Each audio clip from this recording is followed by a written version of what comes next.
শোনো মুসলমান, খুশির জয়গান, আদতেল্লা গ্রামবাসী বড়ই ভাগ্যবান, যাদের দ্বারা হইল কায়েম জান্নাতের বাগান। ঠিক না?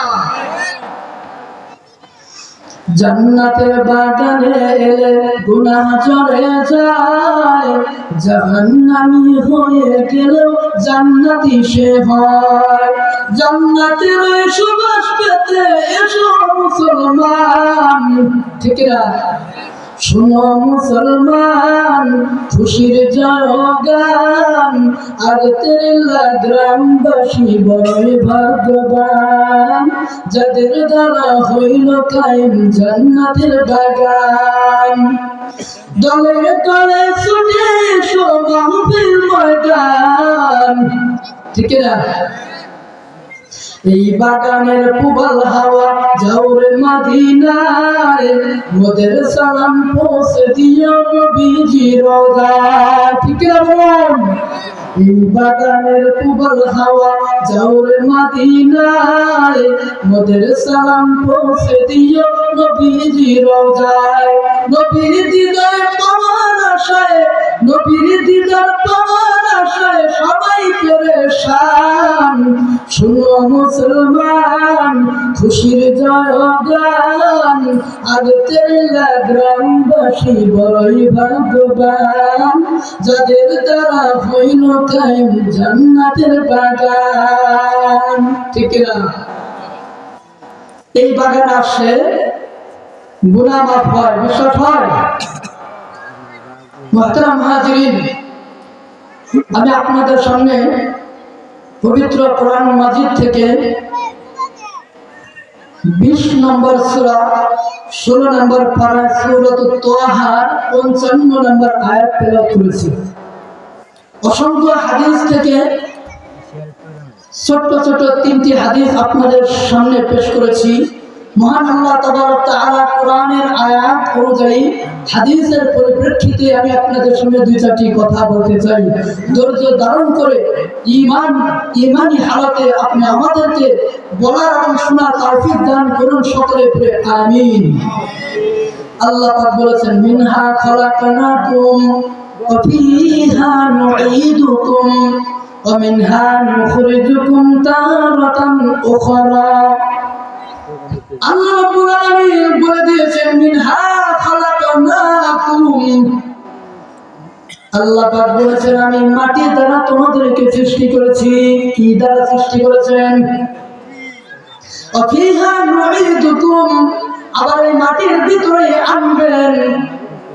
হয়তো বা তোমার 1 বছর আগে বা পরে, কিংবা 50 বছর পরে, কিন্তু যখন তোমার মরণ হয়ে যাবে তোমাকে কিন্তু মৃত্যু হবেই, মাটির ভিতরে যাওয়া লাগবে। ঠিক না? আল্লাহ রাব্বুল আলামিন বলেছেন, ওয়া মিনহা নুখরিজুকুম তারাতান উখরা।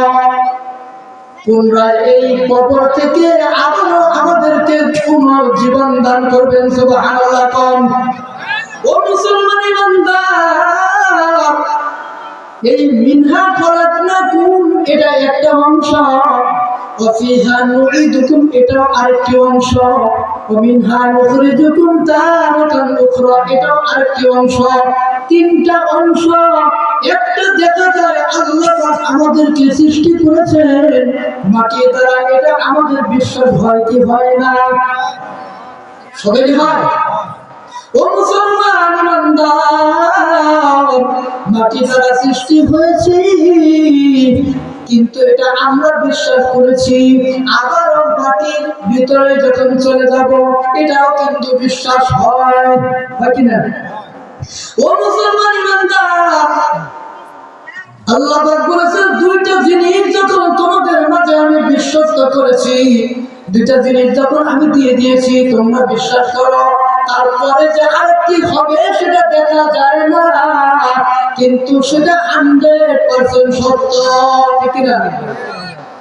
ও মুসলমান ইমানদার, যখন কোন মাইয়াতকে কবরে নিয়ে যাওয়া হয়, ওই যে যখন মাটি দেওয়া হবে 1 মুষ্টি মাটি নিয়ে, তখন আমরা দোয়া করি, মিনহা খালাকনাকুম করে কি করি না? وفيها نعيدكم ومنها نخرجكم تارة أخرى। এই তিনটা শব্দ করে যখন আমরা মাটি দেই, অথচ এই তিনটা দোয়া কিন্তু আমাদের জন্য না। এটা কি আমাদের জন্য? যখন মাটি দিলাম মিনহা খালাকনাকুম, যখন বললাম আমি এই মাটি দ্বারা তোমাদেরকে সৃষ্টি করেছি, যখন মাটি দেন, অথচ যে অর্থ, সে অর্থ মালিক তো আপনি না। এটা অর্থ মিলছে কি? আপনি যখন বলবেন এই মাটি দ্বারা তোমাদেরকে সৃষ্টি করেছি, এটা তো আমার কথা না। এই কথার পরিপ্রেক্ষিতে আরেকটি কথা বলে যাই, রব্বির হামহুমা কামা রব্বায়ানি সাগীরা। এটা কার দোয়া? মানুষের জন্য নাকি আল্লাহর জন্য? মা বাবার জন্য দোয়া, এটা আল্লাহ করবে না, এটা মানুষ করবে, ঠিক না? কিছু দোয়া আছে যেটা মানুষ করবে, কিছু দোয়া আছে যেটা আল্লাহ করবে, ঠিক না? আল্লাহ পাক বলেছেন, ও মুসলমানরা, তোমরা যখন এই মাটি দিয়া দেওয়ার সময় মিনহা খলাকনাকুম এটা বলবা, কিন্তু এটার দ্বারা তোমার অর্থ কিন্তু এটা হবে না। ও মুসলমান, তোমার অন্তরে যে দিলে তামান্না, তুমি ওই কবরস্থানে গিয়ে তোমার মন যেরকম হয়, ওই কবর থেকে আসার পর কিন্তু ওই মন আর ওরকম থাকে না, ঠিক না? যখন মাটির হাতে নাও, এই কথা স্বীকার করো, হ্যাঁ আল্লাহ আপনি তো অবশ্যই এই মাটি দ্বারা আমাদেরকে বানাইছেন, এটা বিশ্বাস করি। তারপরে দ্বিতীয় মুষ্টি মাটি দেওয়ার সময় বলুন অফিহা নুঈদুকুম, ওগো আল্লাহ আপনি বলেছেন এই মাটির ভিতরে আবার আনবেন। এই গাছকে দাফন করে দিলাম, আমাদের বিশ্বাস হয়ে গেছে এই মাটির ভিতরে আপনি আনতে পারেন, এটা 100% সত্য, ঠিক না?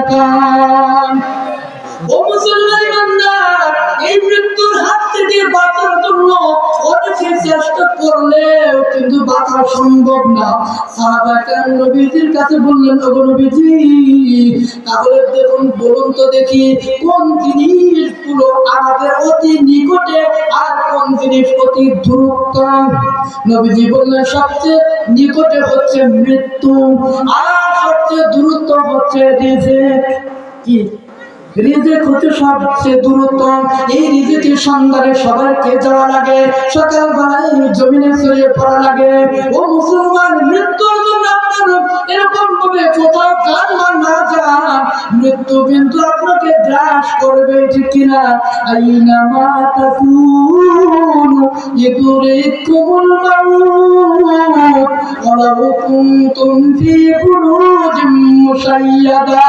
ও মুসলমান, মৃত্যুর হাত থেকে তুমি যেখানেই পলায়ন করো না কেন, মৃত্যু তোমাকে গ্রাস করবে। হয়তো বা পাহাড়ের উচ্চ শৃঙ্গে, হয়তো বা মাটির অতল গহ্বরে যদি লুকায়িত থাকো, আজরাইল কি পাবে না? ও মুসলমান, এই জন্য বলতেছিলাম বনি ইসরাঈলের ঘটনা, যারা নামক এক আল্লাহর বান্দা মৃত্যুকে অধিক পরিমাণ স্মরণ করে, আল্লাহ রাসূল বলেছেন, আকসিরু যিকরা হাদিমিল লাযযাতিল মাউত। জোরে জোরে কোন সুবহানাল্লাহ। ও মুসলমান ইমানদার, নবীজির পবিত্র জবান দ্বারা বলেছেন, ও আমার উম্মতেরা, তোমরা মৃত্যুকে অধিক পরিমাণ বেশি বেশি স্মরণ করো, কেননা মৃত্যুকে যে ব্যক্তি বেশি স্মরণ করবে, তাহলে ওই ব্যক্তির কাছে দুনিয়ার সমস্ত স্বাদ বিনষ্ট হয়ে যাবে, ঠিক না? মৃত্যু কি সমস্ত দুনিয়ার স্বাদকে ধ্বংস করে দেয়, ঠিক না? ও মুসলমান ইমানদার, জারাদ নামক এক ব্যক্তি চিন্তা করলো যে মৃত্যু হলেই তো কবরের আযাব, ওই আযাব তো সহ্য করা যাবে না। সন্তানদেরকে ওসিয়ত করলেন, ও সন্তানেরা শোনো, তাহলে আমি যদি মারা যাই, আমার লাশটাকে আগুনে পুড়ে ছাই করে দিবা, ছাই করে দিয়ে শেষ হইবা না। এই ছাইগুলিকে এক অর্ধেক ভাগ করবা, এক অর্ধেক জমিনের ভিতরে ছড়িয়ে ছিটিয়ে দিবা, আরেকবার সাগরের ভিতরে, নদী নালার ভিতরে, এরকম কূপের ভিতরে, খাল বিলের ভিতরে ছড়ায় দিবা, যেন ওই ছাইগুলো আর একত্রিত করতে না পারে, আর আমার লাশটির উপরেও আঘাত হবে না। আচ্ছা বলুন তো দেখি, মালিক যেই মালিক সামান্য রক্ত থেকে, এই রক্ত বিন্দু থেকে বীর্য আকারে, তারপরে বীর্য থেকে তারপরে এরকম ভাবে মাংস পিণ্ডে হাড় বানায় দিলেন, রক বানায় দিলেন, জয়েন্টে জয়েন্টে যখন যেখানে যেটা দরকার সেটাই দিয়ে দিলেন। বলুন তো দেখি, যেই মালিক রক্ত থেকে, রক্ত বিন্দু থেকে মানুষ বানাইতে পারেন, উনি আল্লাহ কি পারবেন না ওই ছাই থেকেও মানুষ বানাইতে? ঠিক না বলুন? পারবেন কি পারবেন না? এবার যখন কথা অনুযায়ী ওই আল্লাহর গোলাম তার লাশটিকে পুড়িয়ে এরকম ভাবে সন্তানেরা ছাই বানিয়ে ফেললেন, কথা অনুযায়ী কাজ করলেন। ও মুসলমান ইমানদার, যখন এই ব্যক্তি লাশটা পুরো ছাই হয়ে গেছে, বলুন তো দেখি আল্লাহ পাক এই ঘটনা দেখেন কি দেখেন না? ও মুসলমান ইমানদার, বুঝানোর জন্য বলতেছি, জারাত নামক ব্যক্তির যখন পুরো বডিটাই পুরো সার্কাল হয়ে গেছে, ছাইগুলি অর্ধেক জমিনে আর অর্ধেক যখন এরকম নদীর উপরে ছেড়ে দিলেন, সরে ছিটে দিয়েছেন, এখন কোন চিহ্ন নাই, চেনা যায় না। এবার মালিক ডাকতে বলো, ফেরেশতা জিবরাইল, ও ফেরেশতা মিকাইল, দুজনে যাও ওই জমিনের উপরে যত ছাইগুলো ছিটিয়ে দেওয়া হয়েছে, ওই ছাইগুলি বাতাসকে হুকুম করিয়া এক জায়গায় করিয়া নাও। সুবহানাল্লাহ। এবং নদীর উপরে যত ছাই আছে সবগুলোকে একত্রিত করলেন, সমস্ত ছাই এক জায়গায় করলেন। এক জায়গায় করার পর মালিক এবার যখন ডাক দিলেন, এই ছাইগুলি থেকে আবার রক্ত মাংস হয়ে গেল, হাড্ডি হয়ে গেল, পুরা বডি ফিক্সার সব কিছু হয়ে গেছে। এবার সবকিছু হওয়ার পর পরিপূর্ণ যখন এই ব্যক্তি হয়ে গেছে, এবার আল্লাহ রাব্বুল আলামিন বলেছেন, ওয়ামিনহা নুখরিজুকুম তারাতান উখরা, মৃত্যুর পরে যদি মানুষকে আবার পুনর্জীবন দান করতে পারেন, এই ছাই থেকেও আবার মানুষ বানানো আল্লাহর পক্ষে কখনো অসম্ভব না। ঠিক আছে বলুন? এবার জারাত নামক ব্যক্তিকে জিজ্ঞাসা করলেন, ও বান্দা, তুমি কেন এই দৃশ্যটা, কেন এরকম কাজ করলে? উনি বললেন, আল্লাহ ও মালিক, কবরের আঘাত সহ্য করার মতো নয়। ওলামায়ে কেরামদের থেকে শুনছি খুব শক্ত ধরা, আমি আঘাত সহ্য করতে পারবো না। মালিক তোমার ভয়ে আমি এই কাজটুকু করেছি। আল্লাহ ডাকতে বলেন, ও বান্দা, তোমার যেহেতু আমার ভয় তোমার কলবের ভিতরে ঢুকে গেছে, আমি মালিক খুশি হয়ে গেছি। আমি আল্লাহ ঘোষণা করলাম, গফারাল্লাহু লাকা মা তাকাদ্দামা মিন যামবিকা ওয়া মা তাআখার। জোরে জোরে বলুন সুবহানাল্লাহ। লা ইলাহা ইল্লাল্লাহ। যারা দিলে আছে তো আল্লাহর ভয়, আল্লাহ আল্লাহ সব সময়, আমার নিজেরা ভালো লাগে না, ভালো লাগে শুধু ইল্লাল্লাহ, লা ইলাহা।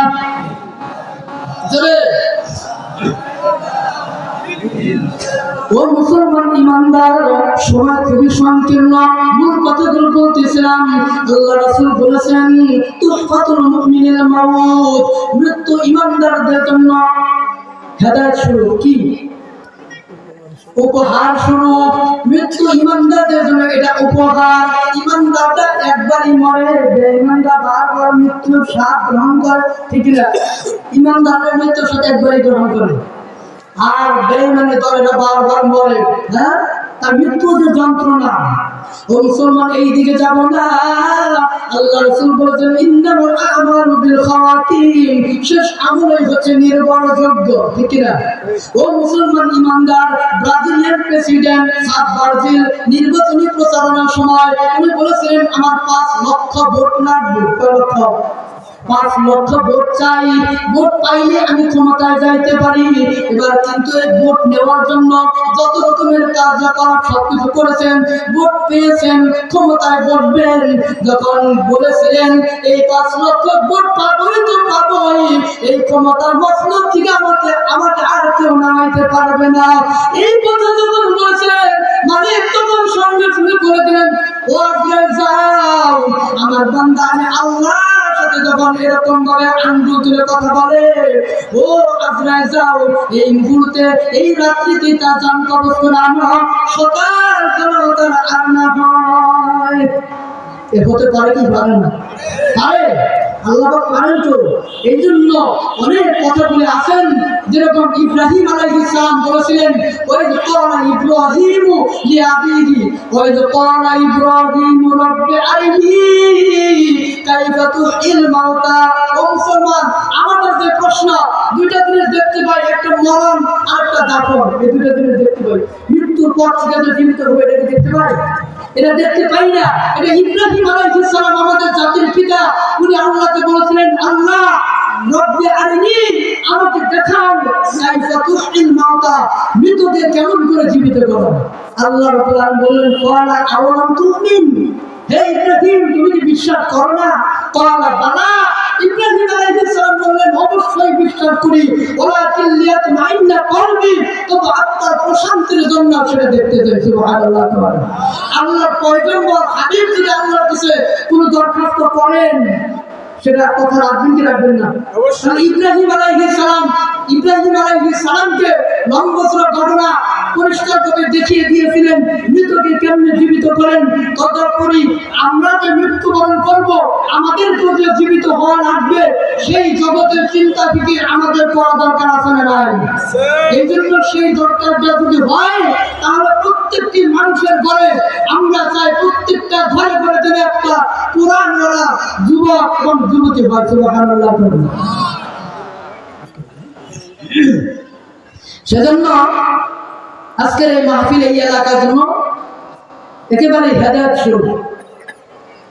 এই মাহফিলকে কেন্দ্র করে আজকের এলাকার মধ্যে আপাতত কোনো গান বাজনা নেই, ঠিক না? চাষ করা হয়তো মধ্যে এক জায়গায় থাকতেও পারে।